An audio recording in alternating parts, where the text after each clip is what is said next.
Hi, welcome to the CAD NEST. So today we're going to teach you the drop cap and columns in MS Word. So here we have some typed information. So we can apply the columns to this information, paragraph information. So number of columns 2, 3, 4 you can apply.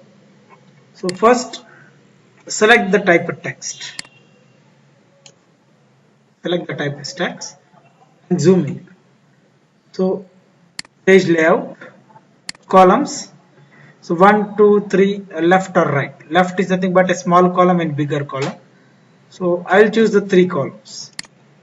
So here the text is converted into the 3 columns, and you can decrease or decrease the gap between the columns.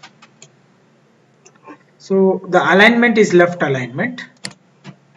Make it as a justified. Justified means, so left side it is an equivalent and the right side also it will be equivalent.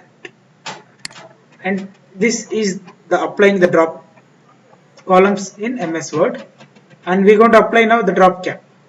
Select the first letter, insert, drop cap. Choose the drop cap options. Dropped, number of lines to be dropped 3, and the first letter will be bigger for the 3 lines. If you go for 4 lines, it will go for the 4 lines. So I will select the 3 and OK. So here you can see the starting letter, it has been bigger.